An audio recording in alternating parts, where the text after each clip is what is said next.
Louvado seja Deus, né, irmãos? Agora, vamos nos colocar de pé, irmãos. Louvado seja Deus.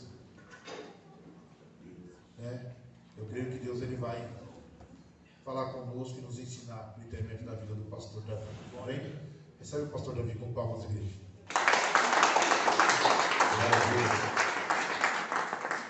Pode ser, meus queridos. Amém. Pode se sentar em nome de Jesus. Quero aqui agradecer a Deus pela vida do pastor Kleber, pela vida da sua esposa, a pastora Patrícia. É isso? Amém. Tá vendo como o Facebook ajuda, irmãos? Eu não lembrava do nome da pastora, eu fui pesquisar lá. Glória a Deus. Irmãos, a gente sabe que muitas coisas na vida, elas não são boas e nem ruins, né, pastor? Elas são neutras. Tudo depende da forma que você as utiliza. Eu tenho ouvido algumas pessoas falar tão mal da tecnologia, mas a tecnologia hoje está aí, nos auxiliando. Nós sabemos que existem pessoas que eles aprendem ouvindo. Essas pessoas são chamadas pessoas auditivas. A facilidade dele é maior. É aqueles que quando você está pregando, ele fecha até os olhos assim. Você pensa que ele está dormindo? Tem uns que estão dormindo, mas tem uns que não estão dormindo não. Então, ele fecha o olho para ele não perder a conexão com aquilo que ele está ouvindo. Outros, ele precisa de imagens. Quanto mais você está pregando, você construir ilustrações, ele entende mais o que você está transmitindo. São pessoas visuais. Então, um visual como esse ajuda muito a pessoa que é visual a prestar atenção mais e reter os conteúdos. Nesse ponto, a tecnologia ajuda muito. E o terceiro grupo de pessoas são conhecidas como sinestésicas. São aquelas pessoas que você abre a Bíblia dele assim, ó, você fala, que camarada sem reverência, a Bíblia é toda riscada, né, toda marcada, parece a minha.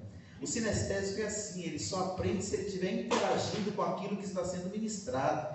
Ele está sempre com um pedaço de papel rascunhando alguma coisa. Alguém fala, poxa vida, essa pessoa não presta atenção na mensagem, fica o tempo todo escrevendo, está fazendo bilhetinho para a namorada, né? Não, irmão. Ele está ali construindo o seu aprendizado. Então, quando a gente compreende isso, a gente tenta usar tudo aquilo que Deus nos proporcionou para o bem. Então, a internet é isso, é um mecanismo neutro. Tudo vai depender da forma que você o utiliza. Eu até acredito que a forma de Deus evangelizar o mundo será através da internet. Sabe por quê? Porque em muitos lugares, os missionários, os pregadores nunca poderão chegar fisicamente. Só que através das redes sociais, através da internet, sempre tem um hacker cristão, né? Que ele vai lá, quebra as barreiras tecnológicas que o próprio país, que muitas das vezes tem uma bandeira aí que impede o evangelho de chegar ali, ele acaba quebrando aquela barreira para que o evangelho chegue para as pessoas. Mas sem delongas, eu gostaria que você abrisse a sua Bíblia no Salmo de número 128, que é conhecido por todos nós cristãos como Salmo da Família. Nós vamos ler esse texto e, com a permissão de Deus e do pastor Kleber, da pastora Patrícia, do meu grande amigo pastor Santana e da pastora Dirce, nós estaremos aqui a partir de hoje, durante 4 terças-feiras, falando sobre assunto tão importante para nós, que é família na perspectiva de Deus. Amém? Então nós vamos falar sobre a família e os desafios do século 21. Você pode repetir esse tema comigo? Diga assim comigo: a família e os desafios do século 21. Nós vamos aprender aquilo que a gente colocou lá no post, que são os propósitos de Deus para a família. Deus não age por acaso, irmãos. Tudo que Deus faz tem um propósito. E eu costumo dizer também que Deus ele não une simplesmente pessoas, Ele une propósitos. Pastor Kleber com certeza tinha um propósito no coração, eu também tinha um propósito no meu coração. Deus fez com que a gente se conhecesse através do pastor Santana, e hoje eu estou aqui para cumprir um propósito do coração dele, um propósito do meu coração, que na verdade não é um propósito só nosso, é um propósito do coração de Deus. Amém? Salmo de número 128. Diz assim a palavra de Deus. Se os irmãos quiserem ficar em pé, fique à vontade. Salmo de número 128, vamos ler, diz assim, ó: Bem-aventurado aquele que teme ao Senhor e anda nos seus caminhos, pois comerás do trabalho das tuas mãos, feliz será e te irá bem. A tua mulher será como a videira frutífera aos lados da tua casa, os teus filhos como plantas de oliveira à roda da tua mesa. Eis que assim será abençoado o homem que teme ao Senhor. O Senhor te abençoará desde Sião, e tu verás o bem de Jerusalém em todos os dias da tua vida, e verás os filhos dos teus filhos, ou seja, os netos, e a paz sobre Israel. Você pode dizer amém? Amém. Feche seus olhos, vamos falar com o Pai. Querido Deus, nós te agradecemos por esta palavra.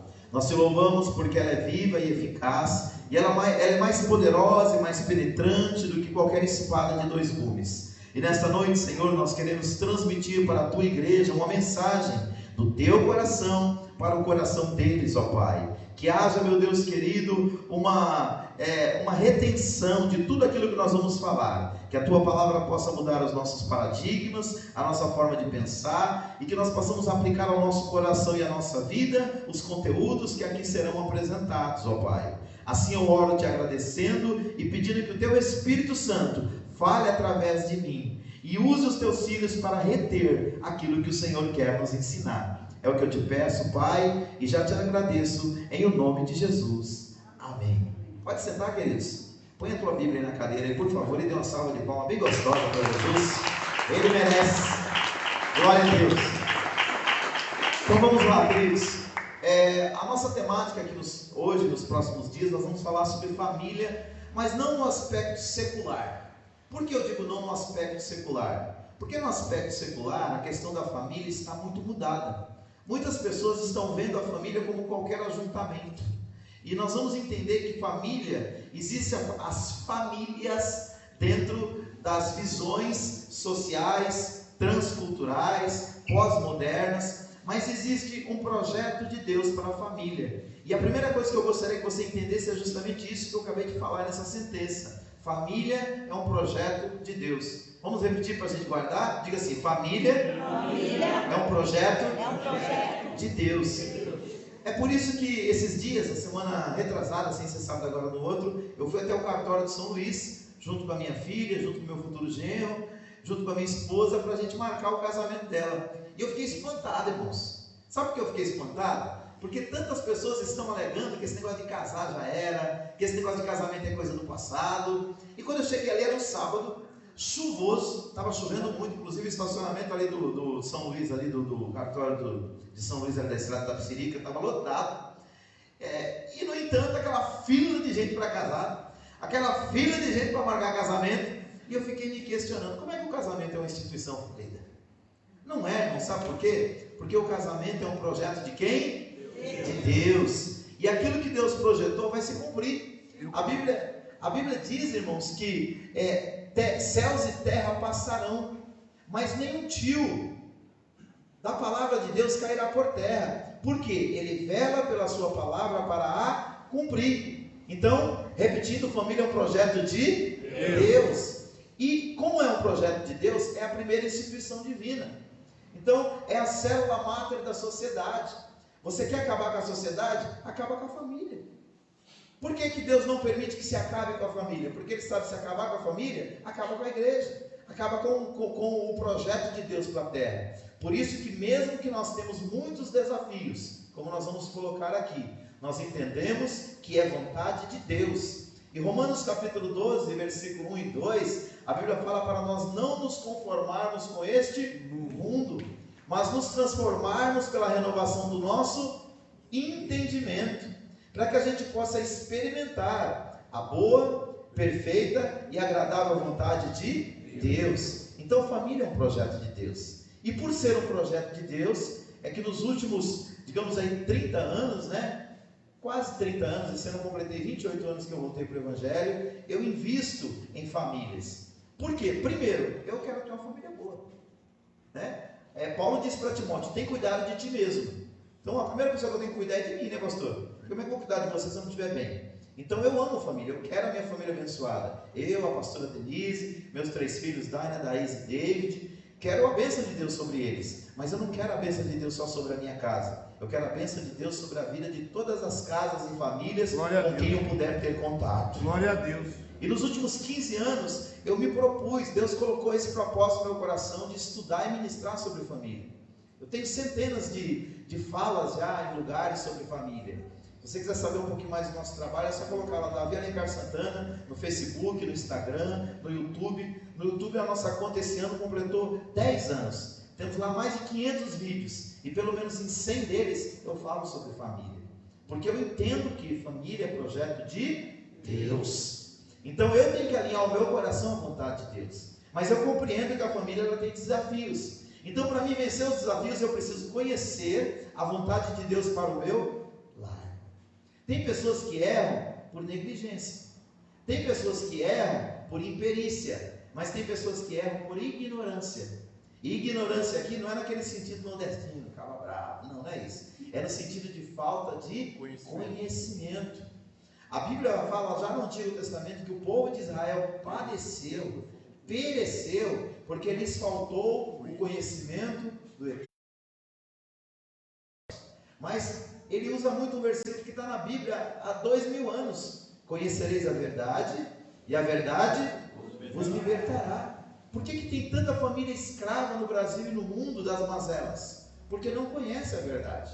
E conhecer não é só conhecer de ouvir falar, é conhecer de praticar. A Bíblia fala de dois ouvintes: fala do ouvinte praticante e fala do ouvinte esquecido.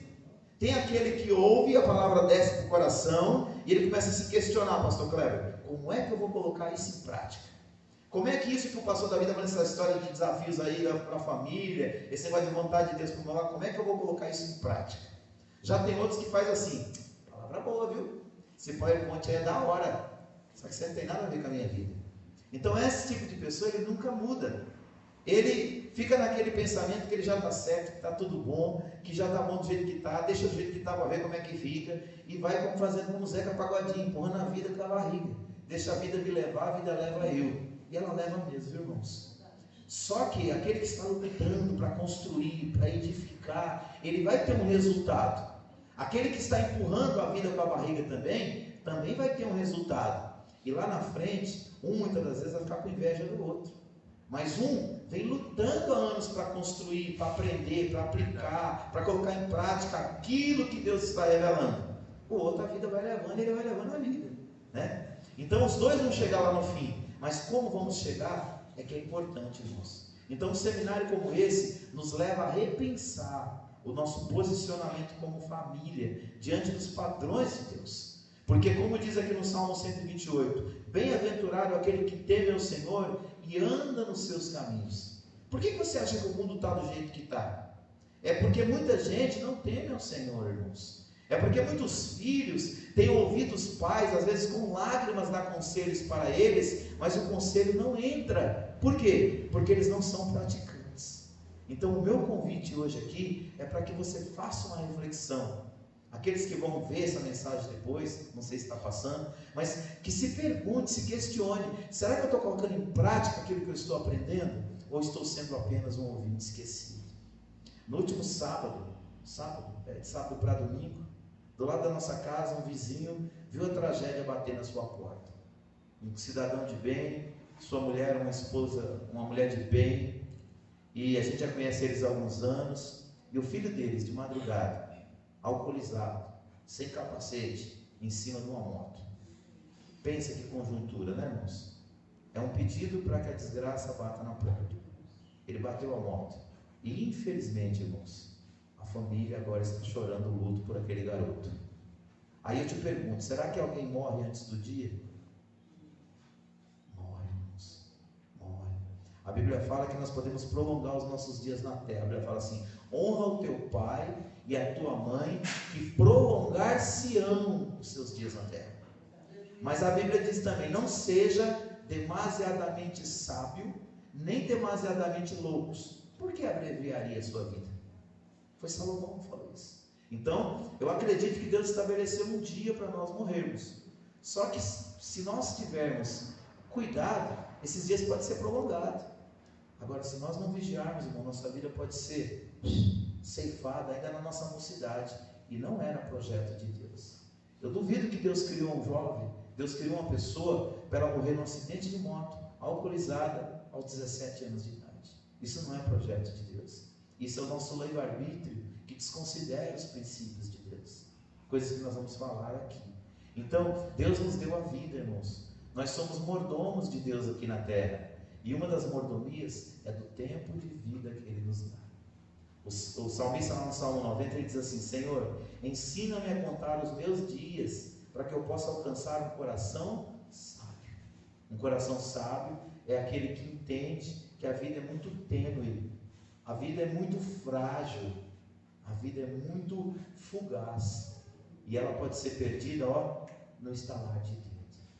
Amém? Então vamos lá. A família e os desafios do século 21. Então, vamos definir aqui algumas coisas sobre família. Então, primeiro, família é um grupo de pessoas ligadas pelo casamento. E aqui quando eu falo casamento, irmãos, eu falo no estrito sentido da palavra bíblica. O artigo 5º da Constituição brasileira me dá esse direito de ter convicção filosófica, religiosa e política. Então, estão tentando mudar isso, mas a nossa Constituição, aquela que foi consagrada lá em 1988, diz que família é homem e mulher e seus filhos. Agora, já houve mudanças aí através da Suprema Corte e eles reconhecem outros tipos de união. Porém, a Bíblia fala que é macho e fêmea. Assim Deus os criou. Está lá em Gênesis capítulo 1, versículo 26, 27, 28 e 29. E a nossa Constituição brasileira também diz isso. Então, é um grupo de pessoas ligado por casamento, homem e mulher, filiação ou adoção. Essa é uma das definições de família. Segundo, são as pessoas que vivem numa mesma habitação. Às vezes a pessoa não é família de sangue, mas é família por conviver junto. Tem gente que fica tão próximo da gente, que a Bíblia fala que essa pessoa acaba se tornando um amigo mais chegado do que um irmão.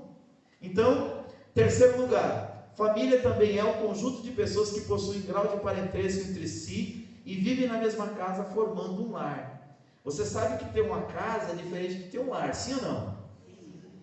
Lar é algo muito mais profundo. O projeto de Deus para a família não é simplesmente uma casa, não é simplesmente se juntar e se reunir debaixo de um teto. Não, é sermos um lar, é amar, é ser amado, é respeitar, é ser respeitado.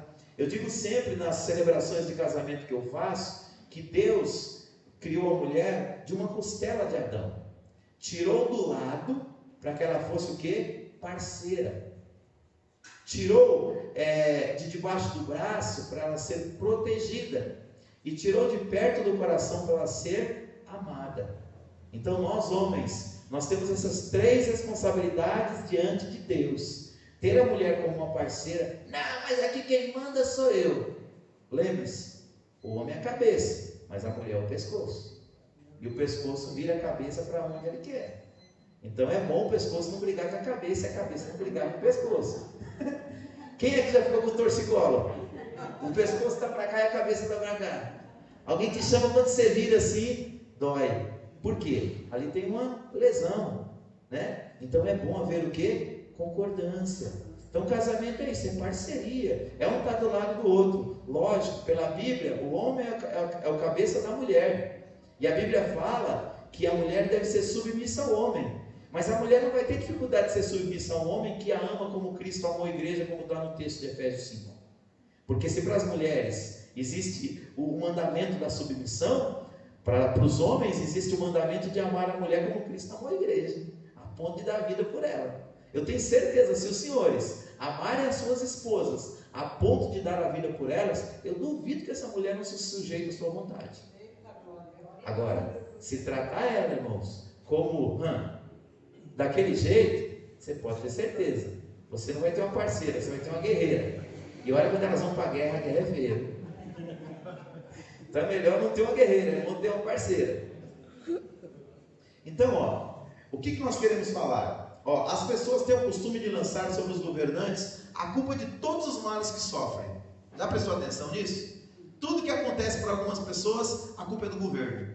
É o governo que não ajuda, é o governo que não protege, é o governo que não dá cesta básica, é o governo que... Ou seja, sempre colocando a culpa nos outros. E eu vou dizer a verdade, muitas vezes os governantes têm parte na culpa. Tanto que a Bíblia fala que bem-aventurada é a nação cujo Deus é o Senhor.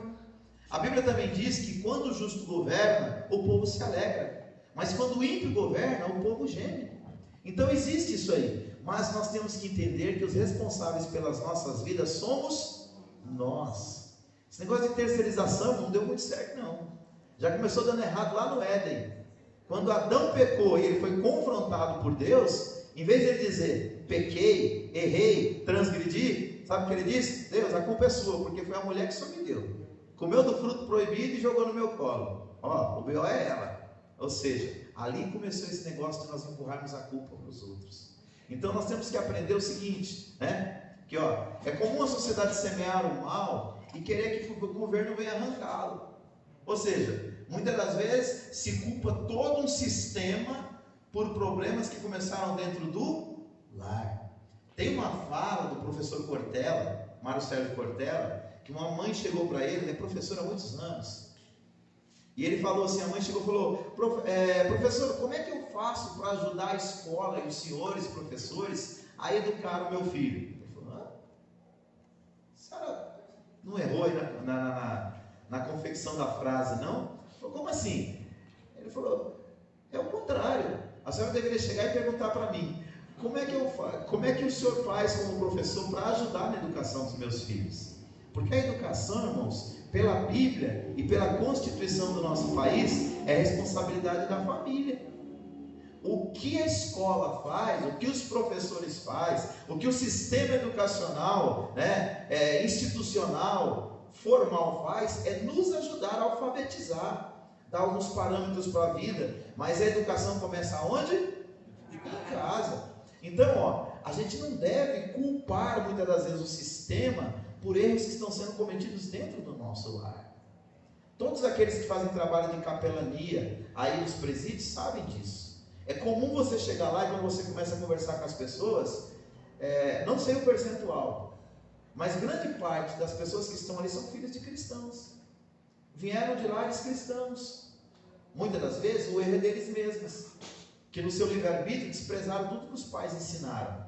Mas muitas das vezes o erro é nosso. Como pais, que às vezes o pastor quer dar uma disciplina para um filho nosso porque ele está fazendo coisa errada, e a gente briga com o pastor, a gente é conivente com o erro dos nossos filhos. Outras vezes é na escola, somos chamados às vezes numa secretaria para falar do problema de um filho nosso, e em vez da gente assumir a culpa de fazer que nem minha mãe fazia, já dava uns, hoje não pode, mas já dava logo uns puxão de orelha, saía para casa dando uns, mostrando para a gente que aquilo era vergonhoso para ela. Não, às vezes a gente briga contra a instituição, briga contra o professor, briga contra a escola, como se todo mundo tivesse errado e só o nosso neném que estivesse certo? Então, a gente tem que tomar muito cuidado com o que nós estamos semeando, e nós como cristãos, mais ainda. Então, é hora de nós pararmos de dizer o que os governantes devem fazer e começarmos a perguntar o que nós podemos fazer para mudar a nossa vida e a nossa sociedade. Já parou para pensar isso? Isso é um princípio para a vida, que a Bíblia ensina o tempo todo, chamado autorresponsabilidade. Repete comigo assim, autorresponsabilidade. Isso significa que o responsável pela minha vida não é o pastor Kleber, não são os meus pais, não é o governo. O responsável pela minha vida, todo dia eu olho para ele no espelho para não ter escovando os dentes. Sou eu. Tem um pensamento que diz assim: nós não podemos definir o que a vida nos trará, mas nós podemos definir o que nós vamos fazer com o que a vida nos trouxer. É aquela história: a vida mandou limão, irmão, espreme, põe açúcar, se for diabético que nem eu, põe adoçante e faz limonada. Em vez de a gente brigar porque está chegando limão, vamos tentar achar um caminho para adocicar esse limão. Mas enquanto a gente ficar transferindo o problema da nossa família sempre para o outro, o problema do nosso casamento para o outro, o problema da nossa vida profissional para o outro, a nossa vida não muda. Primeiro, reconheça: o responsável pela sua vida é você. Segundo, trace um projeto de vida. Pensa o que você quer da vida. Eu tinha uma professora na faculdade que ela dizia assim, definam o que vocês querem, que o como aparece. Ou seja, lá na frente você visualiza o que você quer. Eu, solteiro, eu já dizia: Deus, eu quero casar. Não queria ficar solteiro. Depois eu dizia: Deus, só que não quero casar com qualquer um, eu quero casar com uma crente, canelinha de fogo que nem eu, que teme o teu nome, que ama a tua palavra. Eu quero pregar e eu quero que ela cante. E assim Deus fez.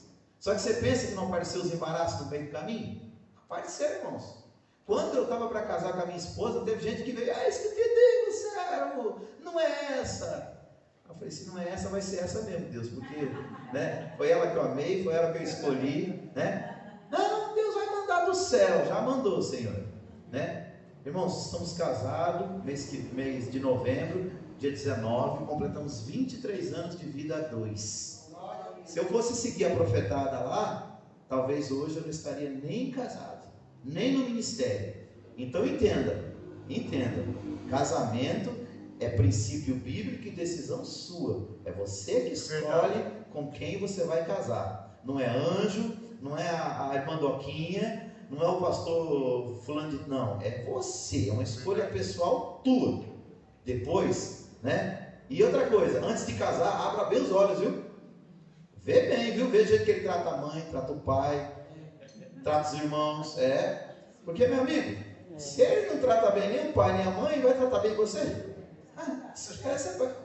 Né? Não, mas comigo ele muda. Me engana que eu adoro, né? Abre bem os olhos antes de casar. Agora depois de casar, irmão, fecha os olhos, né?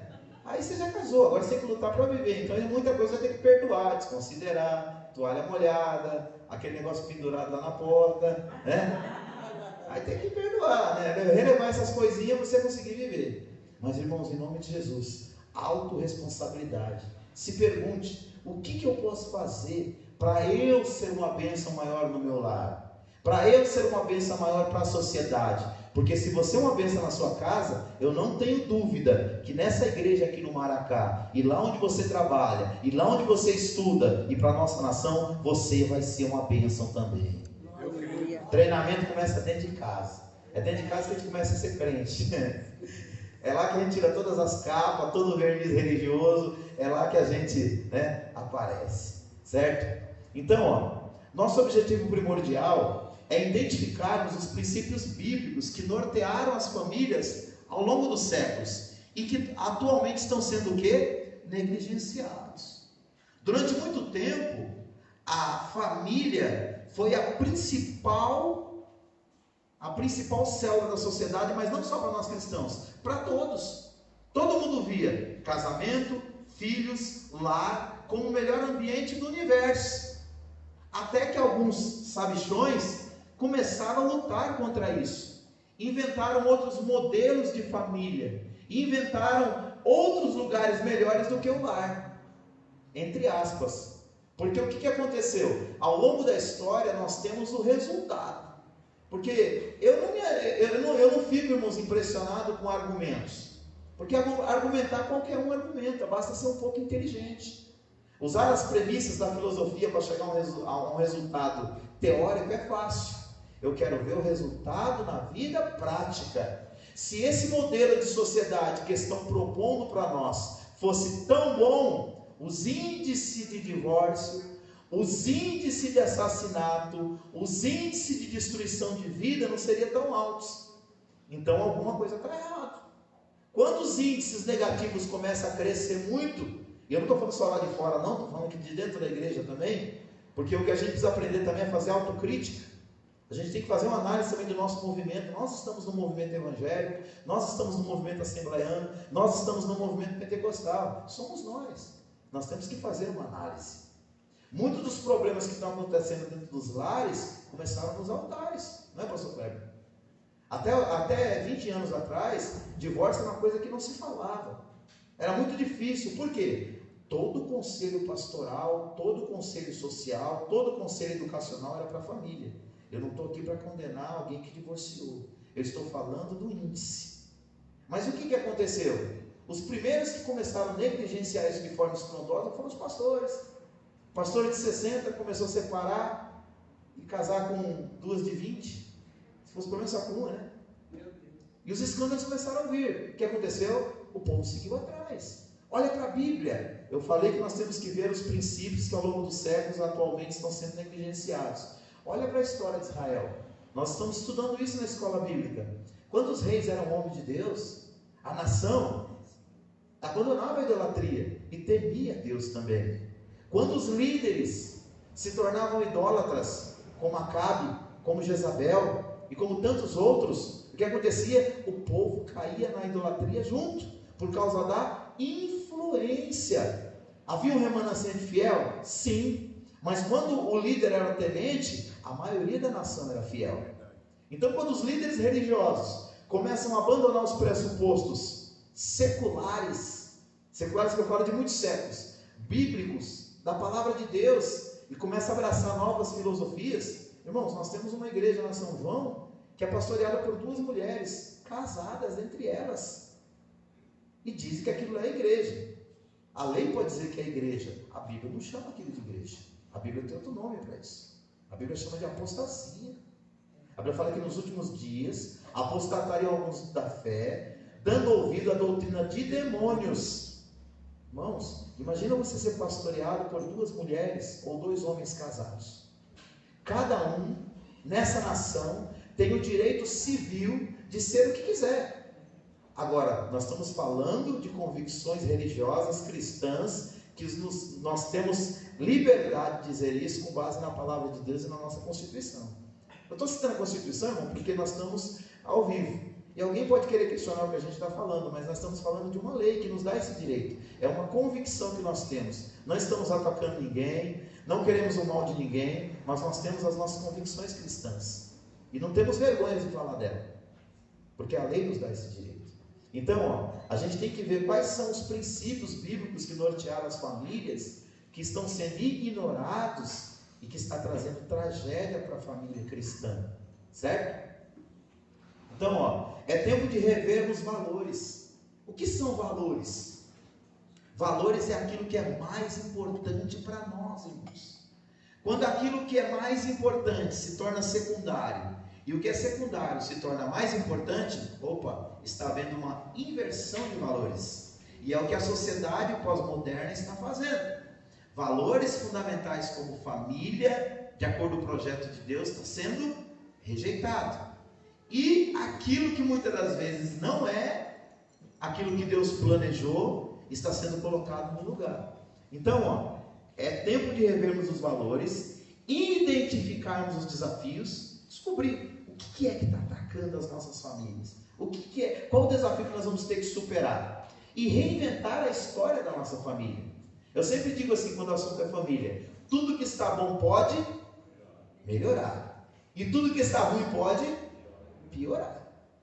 Então, assim, nunca você está no fundo do poço, tão no fundo do poço, que não possa afundar mais um pouco. E você nunca está tão bem que não pode melhorar. Sua família é bênção, seu lar é bênção, seu casamento é bênção. Eu tenho certeza que essa bênção pode ser maior. A Bíblia promete que ela pode ser recalcada, sacudida e transbordante.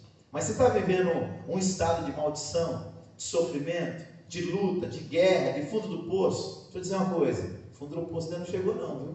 Pode ser pior. Então como é que a gente muda isso? Lutando para revermos valores, identificarmos os desafios e reinventar a história da nossa família. Nós precisamos chegar que nem Josué lá no capítulo 24 de Josué, velhinho já, prestes ao Senhor recolhê-lo. A vida inteira esteve no meio de Israel. Tinha hora que Israel estava lá em cima com Deus, tinha hora que Israel estava lá no buraco, e ele percebeu essa inconstância do povo de Deus. Então no final da vida dele, ele reuniu todo o povo que ele liderava, e ele disse, hoje vocês vão tomar uma decisão, a quem vocês vão servir? Se os deuses que os nossos pais serviram lá atrás no Egito, ou ao Senhor? O que vocês vão fazer? Eu não sei. Ele andava no meio do povo, irmãos. Josué tinha cheiro de ovelha. Ele sabia os desafios do povo. Ele sabia que a idolatria estava dentro de muitas tendas. Mas ele sabia que muita gente amava a Deus e temia o Senhor. Mas ele tomou uma decisão. Ele disse, pastor Kleber, eu e a minha casa serviremos ao Senhor. Então essa decisão você pode tomar. Você pode declarar isso na sua casa. Mas o meu filho não quer, a minha filha não quer, mas você quer? Então declara isso e viva por isso. E pode ter certeza, você está plantando uma semente, você está profetizando um destino, e eu tenho certeza que Deus há de honrar as suas palavras. Mas a decisão é nossa. Então, É tempo de rever os valores, identificar os desafios e reinventar a história da nossa família, tendo como base o que está escrito na palavra de Deus. Então esses princípios aqui, irmãos, foram colocados por quem criou. E o criador de algo, ele sempre sabe o que é melhor para aquilo que ele criou. Se você tem um aparelho lá de televisão, um aparelho de som, um computador, um notebook, e nas recomendações estiver escrito, não ligue no 220, não liga. Porque se você ligar, o que acontece? Queima. Todas as vezes que Deus falou N-A-O-T, Deus falou não para alguém, ou para algum pedido nosso, ou para alguma oração nossa, é porque Deus sabia que aquilo não era o melhor para nós. Então, não insista. Não insista. Porque Deus tem duas vontades, uma perfeita e uma permissiva. E você pode escolher qual você quer viver. Na vontade perfeita, você vive o projeto dele para a sua vida. Na vontade permissiva, você vive a vida que você quer, porque ele deixa. Fomos criados como seres livres, mas não fomos criados para ser independentes. Podemos decidir o que a gente quer, mas vamos ter que colher o resultado, né? Então, você quer viver uma vida melhor? A vida aqui na terra já é difícil, irmãos. Fala-se de leve e momentânea tribulação. Mas se a tribulação está durando demais, a vida inteira, o tempo todo, todo dia, peraí, tem uma coisa errada, poxa vida. Qual que é o princípio que nós estamos negligenciando? A gente tem que descobrir para que a gente possa viver uma vida melhor. Você pode dizer amém? Amém. Glória a Deus. Aleluia, Jesus. Vou caminhar mais um pouquinho. Então, a família é criação de Deus. A família é a mais importante instituição criada por Deus na face da terra. Ela é a célula principal da sociedade. Então, você pode ver, quando a igreja está bem, geralmente as famílias estão razoavelmente bem. Quando as famílias começam a ter muito problema, a igreja começa a ter muito problema. Por quê? Nós somos, irmãos, seres gregários. Nós não vivemos isolados. Eu já ouvi muito pastor dizer assim, irmão, quando você vier para a igreja, deixa seus problemas lá na porta e entra. Irmão, me explica esse mistério aí, que eu não sei fazer isso não. Eu aprendi que onde vai o ferro, vai o ferrugem. Como é que eu entro aqui e meus problemas ficam lá na porta? Os problemas estão dentro de mim. Os problemas estão comigo. E eu tenho que trazer para cá mesmo para me resolver no altar de Deus. Se eu deixar lá fora, quando eu volto, eu pego tudo de novo. Então os problemas estão em nós. Os problemas estão conosco. Ah não, você vem para cá e só pensa no que vai acontecer na sua vida segunda-feira. Pô, irmão, não dá. Amnésia, vamos bater a cabeça na parede. Pum, pum, pum, esquece. Não dá, irmãos. O que nós temos que aprender é lançando sobre ele toda a vossa ansiedade, porque ele tem cuidado de vós. Aí sim, né? Não vamos ficar se martirizando por uma coisa que a gente não pode resolver. Mas deixar os problemas em casa. Patrão falar isso para o funcionário, ó, sua vida pessoal é sua vida pessoal, sua vida profissional é sua vida profissional. Peraí, eu sou dois.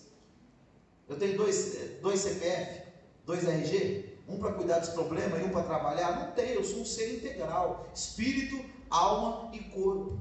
Aonde eu vou, vão as minhas alegrias, vão os meus sucessos, vão as minhas vitórias, mas vão as minhas derrotas, vão os meus fracassos e vão os meus problemas. Vai tudo a tira-cola, irmão. É por isso que eu estou falando, quando for casar, pensa bem. Porque quando você casar, você não vai casar só com ele. Você vai casar com ele, com o pai dele, com a mãe dele, com um cunhado chato, né? É com a família toda, é um pacote, não é um kit. Não, mas eu amo a minha esposa, mas odeio a família dela. Está tudo errado. Se você for amar a sua esposa, você tem que aprender a amar a família dela também. Porque eu posso falar mal da minha família. Agora, se minha esposa começar a falar mal da minha família, eu posso criticar, você não pode. Não é assim que ele fala? Irmãos, então entenda isso. A vida é isso aí, são seres integrais. Então, ó, quando a família está bem, como célula máter da sociedade, a sociedade está bem. Agora, quando a família adoece, acontece isso que nós estamos vendo. Milhares e milhares de jovens todo ano morrendo, milhares de mulheres sendo espancadas dentro do lar. Tudo isso é o quê? Quebra de princípios. Verdade. Todas as vezes que os princípios são negligenciados, a conta chega, mais cedo ou mais tarde. E, em 11 de setembro de 2001, está completando agora, né, dia 11, 20 anos, que as Torres Gêmeas lá sofreram aquele atentado terrorista. Fizeram um culto ecumênico, logo depois, alguns dias depois, e chamaram aquele homem de saudosa memória, Billy Graham, para falar ali naquele culto, nos escombros das Torres Gêmeas. E ele pregou, falou do amor de Deus, e ele disse: alguém pergunta, aonde estava Deus no momento desse atentado, que morreu tanta gente, que tantas vidas foram destruídas? Ele disse: Deus estava onde Ele sempre esteve, assentado no seu trono, regendo o universo, mas ao mesmo tempo dando liberdade aos homens. O que essa nação está vivendo, ele falou, é fruto das suas escolhas e das suas decisões. Fundaram um país baseado, sabe aonde? Na Bíblia Sagrada. Para quem não conhece, os Estados Unidos, quando foi fundado, foi por cristãos que estavam fugindo da Inglaterra por causa do rigor político e religioso, e queriam fundar uma nação livre baseada na palavra de Deus. Durante centenas de anos, a Bíblia foi o principal livro de regra, fé e prática do povo norte-americano. O que a nação fez? Prosperou, cresceu, se tornou uma potência. Mas nos últimos anos, Billy Graham falando, o que aconteceu? As famílias começaram a destronar Deus do seu trono, do seu lar, da sua família, dos seus corações. Jogaram os princípios da palavra de Deus na lata do lixo e abraçaram a cultura pós-moderna e pagã e idólatra. E as consequências estão aí. Então, irmãos, é tempo de nós revermos. Quem é prioridade na nossa vida? Quem é prioridade no nosso lar? Quem é prioridade no nosso casamento? Eu sempre digo que casamento, é um triângulo. É o marido de um lado, a esposa do outro e Deus na base. Se Deus for a nossa base, amados, passa o que passar, mas a nossa família, a minha família, a sua família vai vencer em nome de Jesus. Aleluia! Mas você quer ver esse prédio cair aqui? Chama uma empresa de demolição e manda ela derrubar esses dois pilares. Eu não quero estar nem perto para ver. O prédio todo cai, irmãos. Deus é a base de sustentação da nossa família. E a família é a base de sustentação da sociedade. Aleluia! Então, precisamos aprender e aplicar. Diga assim, aprender e aplicar os ensinos da Bíblia sobre a família. Então assim, eu estou falando de algo aqui porque eu acredito nisso, irmãos. Eu vivo isso, irmãos. E não é fácil. Se eu falar para você que é fácil, não é fácil. Você pensa o quê? Conquistar a mesma mulher durante 28 anos que eu estou fazendo, você pensa que é um negócio fácil? Mulher é difícil de conquistar. Tem que a mulher diz, casei e já era, tá no papo, tá nada, meu amigo. É agora que você vai ter que conquistar ela mesmo. Então eu digo sempre, conquistar um monte de mulher todo dia é fácil. Eu quero ver você conquistar a mesma mulher todo dia durante 28 anos, porque eu fui 5 anos de namoro noivado, convencer ela de casada foi difícil, hein? 5 anos, ó, no Somebody Love. E depois, agora já estou 23. Então pensa, não é fácil. Mas ó, vale a pena. Você precisa aprender os princípios e aplicar. Só aprender não deixa a gente com cabeção. Já viu o crente cabeção? Aquele que sabe tudo para resolver o problema de tudo e de todo mundo. Eu já fui um crente cabeção. Confesso. Antes de eu ser pastor, eu achava que eu sabia a fórmula, pastor, para encher a igreja, para deixar a igreja boa. Eu criticava mesmo. Esse pastor é muito fraco, não tem Bíblia. A igreja dele é cheia de cadeira vazia, né? Ah, igreja feia. Por que pintou de branco? Devia ter pintado de amarelo. Vermelho é mais bonito. Eu era assim, irmãos. Até o dia que Deus falou, Davi, você agora vai ser pastor. Eu, eita! Aí, irmãos, quando eu descobri aquele hino, irmão, você sabe o valor que tem uma... Depois que eu descobri esse negócio, irmão, ficou pesado pastorear. Hoje eu não tenho mais fórmula pronta. Hoje, quando eu penso em criticar algum pastor, eu penso 50 vezes, porque já estou nesse negócio já tem mais de 20 anos. Eu sei o quanto é difícil aplicar. Então, não estou aqui vindo trazer para você uma teoria. Eu luto todo dia contra mim mesmo para aplicar esses ensinamentos na minha vida, no meu ministério, na nossa igreja, na minha família. É tarefa fácil? Não é, irmãos, mas também não é tarefa impossível. Deus chegou para Israel e disse, o mandamento que hoje vos dou, não está nem tão alto lá no céu que não possas alcançar, e nem tão fundo no mar que vocês não possam mergulhar lá e buscar e viver. É algo que está ao alcance das suas mãos. Então, o que eu estou propondo para vocês aqui, não é ter uma família perfeita, é ter uma família abençoada. Diferente. Família perfeita, só no céu. Só a família de Deus. Só daqueles que foram promovidos à glória. Aqui, toda família tem defeito. Atire a primeira pedra, quem pecado não tiver. Foi o que Jesus falou aos acusadores daquela mulher. Todos nós temos problemas nas nossas famílias, irmãos.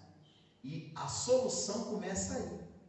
Quando eu acho que eu sou o dono o rei da cocada preta, que já sei tudo, e que ninguém sabe nada, eu estou beirando fracasso. Verdade. Mas quando eu sou humilde, eu reconheço, não, Senhor, a minha família pode melhorar. O meu lar pode ser melhor. Eu posso ser um pai melhor, um marido melhor, uma esposa melhor, um vovô melhor. E o vovô? Para de estragar a educação dos seus netos. Estou falando sério, irmãos. Estou falando sério. Você já foi pai. E você sabe como foi duro você criar os seus filhos, no caminho. Aí, o pai, a mãe, foi você que ensinou. Você ensinou eles o caminho que tinha que andar. Hoje eles estão tentando ensinar os seus netos o caminho que devem andar, e você fica brigando com seus filhos. Não faz isso com ele, não, você está sendo muito grosso. Já esqueceu como é que você é? Já esqueceu? Não, pastor, mas o tempo mudou. Queria ver se fosse você, como papai, como mamãe. Então, gente, pensa. Aprender não é tão difícil, difícil é aplicar. Verdade. Ajuda a sua filha. Não atrapalha a criação, não. Se ele der uma correção e der um castigo, ele é pai, ele é mãe. Eu não estou falando, irmão, de exagero. Não estou falando de espancar. Não estou falando de ser carrasco. Não. Mas se ele disciplinou, irmão, você é vô, você é vó, não tira a correção dos seus filhos, não. Porque aí você vai estar dando asa para eles, e amanhã eles podem entrar num buraco por sua culpa. É sério. Eu sei que o vovô e vovó amam, eu ainda vou ser um vovô. Eu tenho certeza disso. Mas nós temos que lutarmos para não desautorizar os nossos filhos. Se coloca no lugar deles. Imagina quando você estava criando seus filhos. Eu nunca falei isso no seminário, mas estou falando isso aqui, Deus está mandando falar com alguém. Não desautoriza sua filha e seu filho, não. Se você fizer isso, amanhã vai vir um fruto negativo, né? Por mais que doa, pensa, a responsabilidade principal é deles diante de Deus. Lógico, se eles estiverem errando na correção, chame em particular, conversa, aconselha, mas não desautoriza na frente do neto, não. Porque senão tira a autoridade dos pais. Lembre-se, vovô e vovó são pais 2 vezes. Amém? Então, a queda e as consequências para a família. Então, a família foi atacada pelo inimigo. Os irmãos sabem lá em Gênesis capítulo número 3. Satanás levou a mulher a desobedecer à voz de Deus. O maligno a seduziu e ela caiu na desobediência. E Adão seguiu o mesmo caminho. Aqui, irmãos, tem uma lição muito interessante, porque Eva caiu. Só que deixa eu fazer uma pergunta. Era obrigado Adão cair também? Era? Adão tinha que comer o fruto? Eva já não tinha. Mas Eva errou. Adão era obrigado a errar também? Irmãos, isso acontece muito em família. Um erra, o outro está sabendo que aquilo está errado, mas porque não quer entrar num conflito, erra junto. E tem um ditado que diz assim: um erro não justifica o outro. É por isso que é parceria, irmãos. Vamos pensar isso numa sociedade, numa empresa. Digamos que eu tenho uma padaria e eu tenho um sócio. A gente está levando ali as coisas ali. De repente, um dos sócios, tudo que tem que fazer, os dois têm que assinar. Compromisso financeiro. Um quer dar uma cabeçada, o outro vai dar a cabeçada junto só porque aquele quer? Não, irmãos. Então, muitas das vezes, um erra e o erro se torna muito maior porque o outro concorda. Então, seja para as coisas boas, ou seja para as coisas ruins, tem que haver muito diálogo, irmãos. Muitas vezes a gente tem medo de falar, tem medo de conversar, né? Ah, não, mas... Olha lá, primeiro que caiu foi Eva. Foi Eva que desobedeceu primeiro. Só que Adão não era obrigado a desobedecer também. Então vamos pensar nisso. Nós estamos casados, só que nós continuamos sendo indivíduos. Estão conectados um ao outro. Aí a pessoa fala assim: não, pastor, mas agora nós somos uma só carne. Você sabe quando é que o casal é uma só carne? Quando eles estão dormindo junto e namorando. É a única hora que os dois são uma só carne. Saiu dali, são dois indivíduos, vivendo pelos mesmos princípios, diante do mesmo teto, olhando na mesma direção. Mas literalmente na Bíblia, ser uma só carne é o ato íntimo. Vocês são indivíduos. Um precisa respeitar o espaço do outro, o jeito do outro, o temperamento do outro. Não, mas eu não gosto dele assim, eu quero ele assim, eu quero ele assado. Minha irmã, você não casou com a cópia sua. Meu irmão, você não casou com a Shelly sua. É sério. Ó, a gente é assim, ó. Quando a gente casa, a gente se completa. Se fosse tudo igual, irmão, ó, não dava certo. Meu Deus. Não dava certo. Aleluia. Você pode ver até tomada, é macho e fêmea. Tenta colocar 2 tomadas macho junto, 2 tomadas fêmea junto. Não encaixa, irmãos. O que Deus fez? Deus pegou 2 pessoas diferentes e os uniu, para que ambos, um fortalecesse o outro. Então, em vez de você brigar com as diferenças dele, use essas diferenças para vocês, ó, se fortalecerem. Ele tem defeitos que você não tem, mas ele tem qualidades também que você não tem. Sabe por que a gente casa? Porque quando a gente está namorando, nós estamos focados nas qualidades. Sabe por que se separa? Porque nós estamos focados agora mais nos defeitos. Então, qual que deve ser o pensamento? Naquilo que a gente pensa igual, unidade. Naquilo que a gente pensa diferente, tolerância. E em tudo, amor. Porque o amor nivela as diferenças. Ninguém vive muitos anos com uma pessoa, irmão, se não tiver amor. Chegaram com um velhinho e uma velhinha, desculpa a expressão, mas 2 pessoas de idade, 75 anos de vida a 2. E perguntaram: qual que é o segredo do casamento? Aí o velhinho falou: o segredo é que todo dia de manhã, quando eu vou comer o meu pãozinho, eu pego o cotovelo do pão, que é a parte que eu mais gosto, e eu dou para ela. Aí perguntaram para ela: por que você está 75 anos casado? Qual que é o segredo do casamento? Ela disse: o segredo é que há 75 anos, o cotovelo do pão é a parte que eu menos gosto, e toda vez que ele me der, eu como. Deus. Como me olhou assim, ele só descobriu que ela não gostava do cotovelo do pão, irmãos, depois de 75 anos. Só que por que eu estou dizendo isso? Porque era uma coisa que era irrelevante, irmãos. Coisa linda. Eu não estou falando de coisa absurda. Ninguém tem que aceitar absurdo no seu relacionamento. Mas, irmão, tem coisa que é irrelevante. Tem hora que a gente quebra a casa, destrói o relacionamento. Quando você senta com casais, eu já sentei com muitos casais para aconselhar. Grande parte, não estou falando todos, mas grande parte das separações começaram, foram nutridas e foram destruídas por coisas mínimas.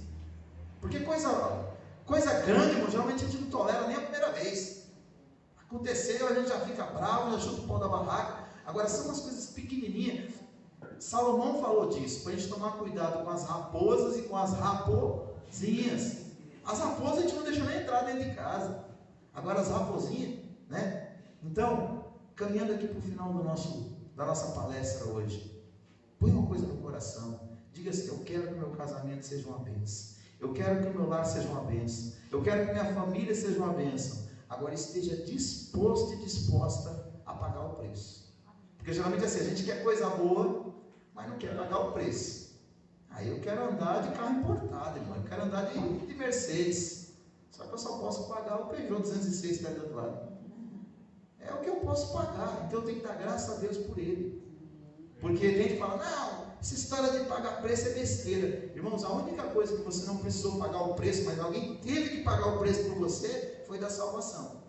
A salvação é de graça para nós, pastor. Agora, para Deus, para Jesus, custou um alto preço. Para nós chega gratuitamente. Pela fé sois salvos por intermédio da fé. Isso não vem de vós, é um dom de Deus, é um presente de Deus. Não vem das obras para que ninguém se glorie. Agora, para Deus, irmãos, custou um alto preço. Agora, o resto da vida, tudo, um copo d'água desse. Vai perguntar quanto que custou de graça, eu tenho certeza que não foi. Nem o copo, nem a água. Copo bonito desse aqui ainda, hein? Meu Deus. Isso aqui nem Salomão, pastor. Então, a queda do primeiro casal nos mostra que a família, desde a sua instituição, foi alvo dos ataques do inimigo. Satanás fez de tudo para que o propósito de Deus para as famílias fosse o quê? Destruído. Então, o maior interessado que a sua família fracasse, que o seu lar seja destruído, é o diabo. A Bíblia fala lá em João 10:10, comparando Jesus com um bom pastor e o diabo com um ladrão. Ele diz que o ladrão não veio senão roubar, matar e destruir. Só que o versículo não termina aí. O versículo diz que ele veio para que nós tivéssemos vida e vida com abundância. Deus tem uma abundância de vida para o seu casamento. Deus tem uma abundância de vida para os seus filhos. Deus tem uma abundância de vida para o seu lar. Posso ouvir um amém aí? Amém. É para você, querido, essa palavra. Aleluia. Eu não sei como está a sua vida hoje. Eu disse, tudo que está ruim pode melhorar. Comece a perguntar, Deus, quais são os princípios que eu vou ter que aplicar no meu lar para as coisas mudarem? E Deus vai direcionar os seus passos. A Bíblia diz que os passos de um homem bom são dirigidos por Deus. A Bíblia diz mais, a bênção do Senhor enriquece e não acrescenta dores. Na versão mais atualizada diz assim, a bênção do Senhor enriquece e não acrescenta desgosto. Deus não quer desgosto para a sua família, Deus quer bênção para o seu lar, amém? Então o inimigo sempre lutou. Então quando a coisa começar a dar errado, tenha certeza, ali pode ter o fator humano, mas tem muito também do fator maligno, tentando destruir aquilo que é a obra-prima de Deus. Então, porém Deus é soberano e Senhor, e seus propósitos jamais serão frustrados. Vamos ler lá? Jó capítulo 42, versículo de número 2. Olha o que Jó diz, coisa linda. Jó capítulo 42, versículo 2. Ele diz assim, bem sei eu que tudo podes, e que nenhum dos teus propósitos pode ser. Vamos declarar isso? Diga assim comigo, bem sei eu que tudo podes, e que nenhum dos teus propósitos sobre a minha família, sobre o meu lar, sobre a minha casa, sobre a minha vida, sobre o meu ministério, pode ser impedido. Posso ouvir um glória a Deus aí? Glória a Deus. Creia, querido, Deus tem propósito. E a única pessoa que pode anular os propósitos de Deus para o seu casamento chama-se eu. Então Deus sabe que o seu casamento, no pensamento dele, é uma coisa boa. A sua família é uma coisa boa. Então o que eu tenho que fazer? Alinhar o meu coração ao propósito dele. E começar a me perguntar onde, como, eu estou errando, estou falhando. O que eu posso mudar? Em vez de empurrar a responsabilidade para o outro, pergunte a si mesmo, o que eu posso fazer para melhorar?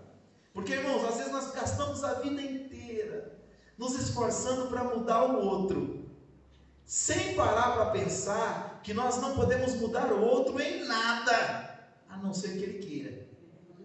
Agora nós podemos fazer enormes progressos na vida quando a gente pega toda essa energia e focaliza em mudar a nossa vida. Aí dá para mudar em tudo, irmãos. espiritualmente, financeiramente, familiarmente, como marido, como filho, como pai. Dá para você criar um projeto de vida para cada área e começar a criar metas e avançar e ir melhorando. Agora, a pior coisa é você criar projeto para os outros cumprir. Aí é complicado. Se o outro não quiser, ele empaca e não tem quem tira ele do lugar. Então, hoje há muitos lares cristãos doentes, onde a família deixou há muito tempo de ser um local de acolhimento, proteção e cuidado, devido à negligência aos valores do reino ensinados por Jesus. Todas as vezes que eu vou tratar com um casal que está vivendo uma grande crise, no nosso questionamento para entender a situação, eu percebo que a crise começou, não foi entre os dois, começou no relacionamento com Deus. Se os dois, irmãos, estiverem com um bom relacionamento com Deus, é impossível, vou falar de novo, é impossível estar num relacionamento mal um com o outro. Agora, se o nosso relacionamento com Deus, irmãos, estiver sendo negligenciado, não tem como o nosso relacionamento com o próximo estar bem. Por que eu digo isso? Porque o primeiro mandamento não é ama o teu próximo. O primeiro mandamento é ama o teu Deus. Ama o Senhor teu Deus sobre todas as coisas e ao teu próximo como a ti mesmo. Se eu estou bem com Deus, irmãos, e o meu cônjuge também está bem com Deus, e aqui tem uma realidade. Minha mãe sempre diz que quando dois não quer, dois não brigam. Mas quando dois não quer, irmãos, quando um não quer, dois não brigam. Mas quando um não quer, dois também não se amam. Não existe casamento à força, só lá naqueles países lá, islâmicos. Aqui não. Para você estar junto com alguém, você tem que amar do lado de cá e a pessoa tem que corresponder do lado de lá. Então, essa ideia que o amor conjugal é algo unilateral, não funciona, irmãos. Como é que você trata bem uma pessoa, ela só se trata mal, mas cedo ou mais tarde vai chegar um limite. E não é o que a gente quer. Não estou pregando e lhe defendendo o divórcio. Eu estou falando da vida, irmãos. Ninguém aguenta ser pisado, humilhado, desprezado todo dia. Aguenta, pastor? Não aguenta, gente. Então a gente tem que se policiar. Só que sempre naquele pensamento, eu não consigo mudar o outro. A forma de mudar o outro é eu sendo amoroso. Só que ele também tem que dar uma contrapartida. Então, o pensamento hoje está muito egoísta. Ah não, só faço se ele fizer. Só age se ele agir. Só faço se ela fizer. Nesse egoísmo, irmãos, dente por dente e olho por olho, o mundo termina todo mundo cego e todo mundo banguela. Não é verdade? Se para cada dente que tira da minha boca, tira da sua, se para cada olho furado, furo do outro, daqui a pouco está todo mundo cego e todo mundo banguela. E não é isso que é projeto de Deus, irmãos. O projeto de Deus é nós colocarmos em prática os valores do reino de Deus. Mas parte primeiro do diagnóstico. Será que meu lar está doente? Se está doente, doença tem cura. Essa doença tem cura. Então primeiro eu tenho que entender, está doente. Então eu preciso de cura. Posso me curar sozinho, só com a ajuda de Deus? Posso. Então vamos buscar Deus. Preciso de ajuda? Pastor é conselheiro, tem conselheiro matrimonial. Hoje tem profissionais cristãos que só atuam nessa área. Eu tenho que buscar ajuda, irmãos. Quando eu descobri há 13 anos atrás que eu estava com diabetes, eu poderia ter negligenciado o meu problema e hoje já ter morrido por causa do problema no pâncreas. O que eu fiz? Eu fui buscar ajuda.